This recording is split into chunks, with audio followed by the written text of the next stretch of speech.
Olá, eu sou o pastor Jack Pinas e você está no meu canal. Inscreva-se, curte, comente, compartilhe esse link aí e ative as nossas notificações. O que me incomoda não é o barulho dos maus, mas o silêncio dos bons. Eu sou o pastor Jack Pinas e você está no meu podcast. Hoje eu gostaria de falar para você a respeito do poder de uma visão. Há muito tempo atrás, nós estávamos aqui na igreja fazendo um trabalho com jovens e eu me lembro que a resposta não estava sendo legal, não era aquilo que eu esperava e eu estava me sentindo assim inconformado, né? Vamos usar esse termo, com aquilo que nós estávamos vivenciando naquele momento. E saí para andar e fui conhecer outras igrejas, outros lugares, e cheguei numa cidade lá chamada Belém, né? Belém do Pará, capital do Pará, e num domingo à noite, às 8 horas da noite, eu fui numa igreja chamada Igreja da Pedreira e fui assistir um culto. Por incrível que pareça, era um culto jovem, e tinha ali 5.000 jovens adorando ao Senhor. E foi algo extraordinário, uma visão ímpar, né? A quantidade de jovens. E naquele momento eu saí dali, né, e comecei a analisar. Eu falei assim, por que no domingo à noite está lotado de jovens nessa igreja, né? E aí eu comecei, né, a fazer um estudo, uma triagem, e descobri que a maior parte dos jovens eles estudam segunda, terça, quarta, quinta, sexta, né? Principalmente os universitários, eles trabalham durante o dia, estudam à noite, final de semana trabalho, TCC, prova, né? E o cara está cansado, domingão, ele fala, hoje eu vou na igreja. Isso daí tem sido, né, um comportamento normal dentro de uma sociedade que nós estamos vivenciando hoje, isso, né, de muito ativismo. Então, os cultos que ocorriam no sábado, gradativamente foram diminuindo a frequência. Hoje eu não conheço assim uma igreja que tenha um trabalho de jovens no sábado relevante, porque as coisas mudam, né? Grava essa palavra aí, as coisas mudam. E aí o que ocorreu? Aí continuei, né, algumas viagens, algumas pesquisas e certa feita estou lá em Londres, né, na Boulevard ali, e dia chuvoso, né? Frio bem forte, e eu estava lá na fila para entrar dentro de uma igreja, e a conversa que eu sempre ouvi, né, eu aqui, tupiniquim, brasileiro, né, do pé vermelho aqui, do interior do Paraná, eu ouvia que lá na Europa, eram agora países pós-cristãos, que o cristianismo estava morrendo, que não deixa de ser uma verdade. Porém, vamos usar assim, aquela flor de lótus, né? Aquilo ali me chamou muita atenção, e quando eu entrei, né, era um teatro onde estava acontecendo as reuniões, os cultos, eu me dei cara ali com um ambiente extraordinário, né? Um ambiente acolhedor, onde tinha ali um clima de aceitação, não importa se você é brasileiro, não importa se você era chinês, não importa se você era americano, se você era italiano, não importava, eles estavam ali do coração aberto para te receber, e a recepção foi algo que me impactou. Bem, entramos, né, na igreja, e a atmosfera daquele lugar era uma atmosfera de alegria, era uma atmosfera que as pessoas que estavam trabalhando, os voluntários ali, né, os líderes daquela igreja, eles estavam com uma alegria extraordinária, fazendo com um sentimento de propósito, com altruísmo, né, um serviço que eles estavam prestando com excelência em tudo, né, tanto que de uma sessão para outra eles organizavam tudo, limpavam tudo, parecendo aquela história, quando você chega no aeroporto, né, o avião ele pousa, desce um grupo e você vai entrar no avião, e naqueles 15 minutos entre eles saírem e você entrar, entra uma equipe lá dentro do avião, eles fazem uma faxina, organiza tudo, deixa tudo limpinho, tudo cheiroso, você já, quando entra no avião, você já pega o avião, top. E era mais ou menos isso, esse era o clima, né, daquela reunião.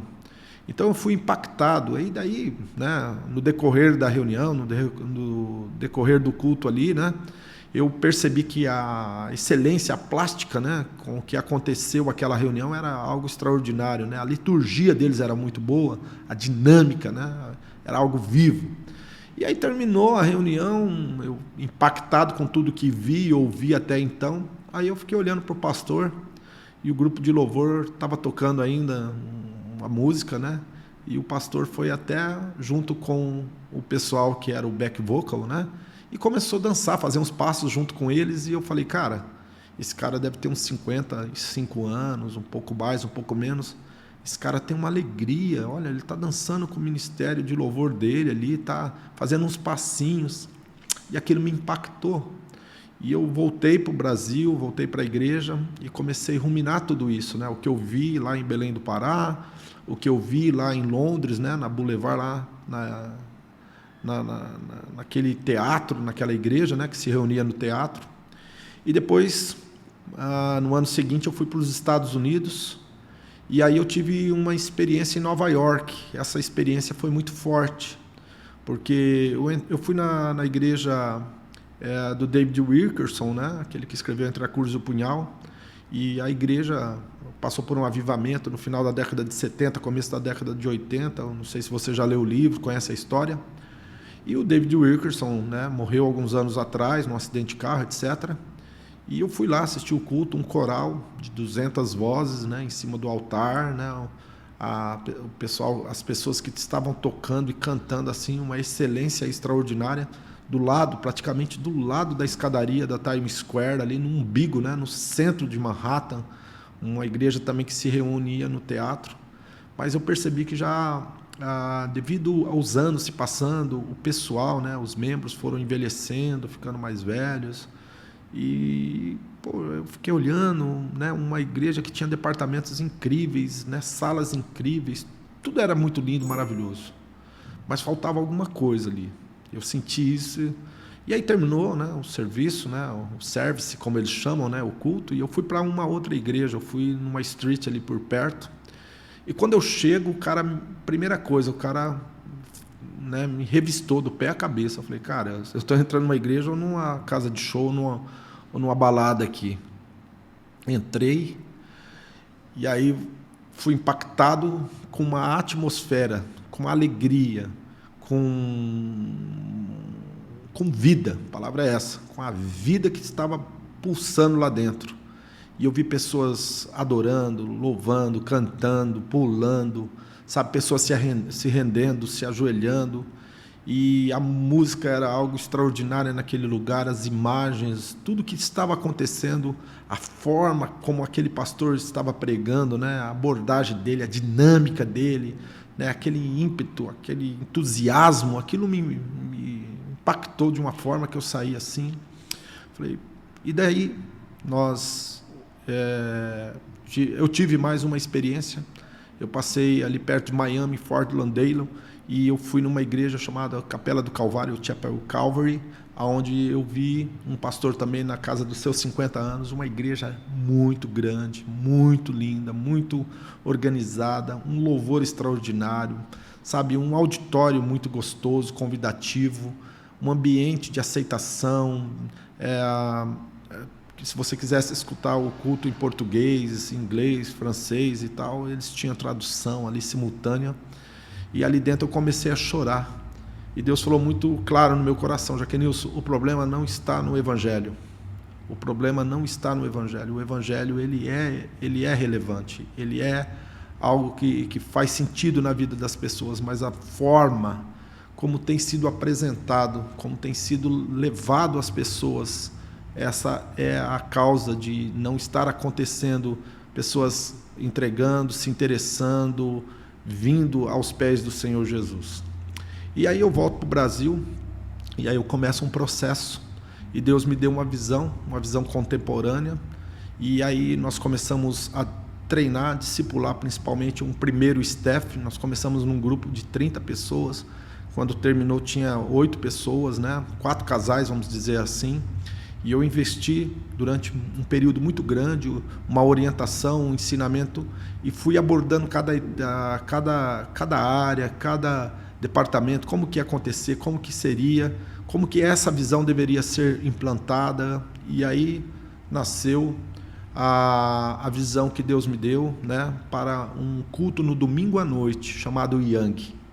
E aí, esse culto ele tinha uma plataforma, uma comunicação, uma linguagem de pregação, um estilo, um ambiente, uma atmosfera, e também, né, nós iríamos colocar isso dentro de um contexto, né? A nossa casa estaria passando por uma reformulação e sendo preparado para receber os não crentes, as pessoas que estavam desviadas, o pessoal que durante sexta, sábado, domingo, sexta e sábado, quem sabe vão para a balada ou vão para as festas, mas no domingo ela tem vontade, ela tem desejo de beber algo relevante, algo limpo, né? Uma água cristalina, vamos dizer assim, da parte de Deus. E aí então nasce a visão. E aí uma coisa interessantíssima, até então a gente estava se esforçando muito para trazer, para que as pessoas se interessassem, para que a gente pudesse evangelizar, quem sabe fazer um trabalho de rua, de esquina, de praça, não sei. A gente sempre está fazendo alguma coisa. Mas, de repente, a gente abre a porta da nossa igreja, a gente abre a porta da nossa casa, como a gente chama carinhosamente da nossa casa, e as pessoas começam a chegar, e não param de chegar, e a casa foi lotando, foi chegando. Por quê? Porque agora nós temos uma visão que foi dada por Deus, né? Uma visão contemporânea, uma visão atualizada, uma visão aonde nós iríamos comunicar tanto com aqueles que já são, como aqueles que não são, ou aqueles que por algum motivo se afastaram. E uma das diretrizes nossas é a atmosfera de aceitação, onde as pessoas, não importando, né, as condições que elas estavam chegando, né, como diz, a gente prega muito sobre isso, né, venha como está, né, a pessoa poder chegar até a nossa casa, poder ser recepcionado. Também nós trabalhamos muito essa questão que o nosso ambiente fosse um ambiente de alegria, um ambiente de festa, um ambiente onde nós estaríamos celebrando um Cristo ressurreto e não um Cristo morto ali, como se estivesse, né, velando um defunto. Para com isso, né? Não queremos mais isso para dentro das nossas vidas. E aí eu me lembrei que anos antes, assim, sei lá, coisa de 10 ou mais anos antes, eu fui fazer um curso lá em Campinas, no Instituto Haggai. E lá no Haggai eu ouvi uma frase que me impactou e que de repente foi a semente que foi plantada lá atrás e que germinou agora, aonde dizia: nós temos que abrir mão da forma e não da essência. Grava isso daí. Tem pessoas que elas morrem grudadas, né? Pregadas, sei lá, amarradas, abraçadas a uma coisa que já não faz mais efeito, não faz mais sentido, né? De repente você está aí tentando fazer mais do mesmo e não tem dado resultado. E nesse podcast eu gostaria de falar muito, né, como que está a tua visão. A sua visão ela é atualizada, ela é contemporânea, né? Não digo somente na questão, no meu caso como pastor, né? Mas eu falo como empresário. Será que a tua empresa está comunicando? Sua empresa tem uma imagem nas mídias sociais? Quem é que cuida disso para você? Você, enquanto empresário, né? Quais são os equipamentos que você tem inovado, que você tem investido? Quais são as ferramentas?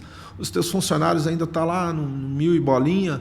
Ou você, de vez em quando, faz aí como que se fosse aí um trabalho para renovar eles, para trazer aí, né, quem sabe, um novo conhecimento, novos equipamentos? E nós podemos dizer que nós estamos prontos para abrir mão da forma, porque a forma sempre vai mudar. Nós estamos vivendo um tempo olha aí, chegou a notificação que você acabou de acionar o sininho aí. Você não pode perder essa oportunidade. Acione o sininho, por quê? Porque toda vez que nós formos entrar ao vivo ou tiver algum material novo que vai ser colocado no nosso canal, você vai ter acesso aí. Mas então, abra mão da forma e não da essência. Mudanças fazem parte da vida. Tudo muda, né? Tudo faz parte de uma dinâmica. E essa dinâmica ela se atualiza de tempos em tempos. Tem pessoas que ainda estão, né, literalmente amarradas a uma tradição morta, sem vida, que não comunica, que não aproxima pessoas, que não produzem frutos e resultados.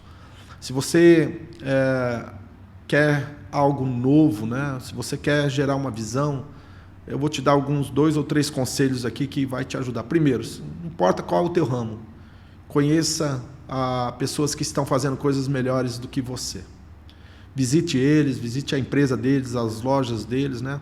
Recentemente eu fui em Nova York, passei para pegar até um equipamento, se eu não me engano esses microfones aqui foram comprados em Nova York por Rodrigo, e eu falei da loja que eu fui, como que era, mandei vídeo, falei, Rodrigo, olha que coisa extraordinária, isso daqui, cara, é algo atualizado, é algo contemporâneo, é algo que você precisa conhecer, porque é uma referência para você enquanto, né, que tem loja de equipamentos fotográficos para filmagem, etc.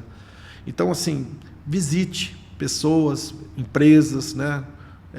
Faça como Josué fez isso, Moisés fez isso. Moisés enviou os 12 espias, apesar que 10 trouxeram um relato ruim, mas 2 vieram com um relato bom e ele ficou com o relato bom. Josué enviou os espias para Jericó e também foi algo importante. Ou seja, vai espiar a terra. Sai da sua zona de conforto e vai espiar a terra. Vai conhecer outros, né, trabalhos, outras pessoas, referências para você. Outra coisa, some tudo isso, algo que já está em você, certo? Como eu sempre falo aqui, né, e eu acho importante, inclusive, que você grave essa frase aí. Não tente inventar a roda. Tem pessoas que estão tentando inventar a roda. A roda já foi inventada. Você pode aperfeiçoar, você pode fazer uma de liga leve, de ferro, você pode fazer uma de liga leve de um modelo que ainda não existe, mas a roda é a roda, já foi inventada. Você pode melhorar ela, você pode trazer algo novo para ela.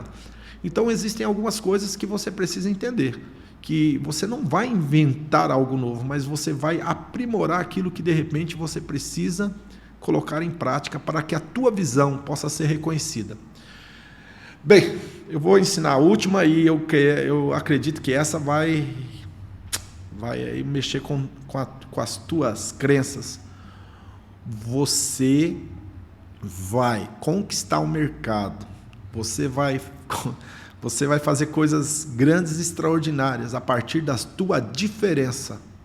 Não é porque você é igual a todo mundo, é porque você tem algo diferente. Então magnifique isso, né?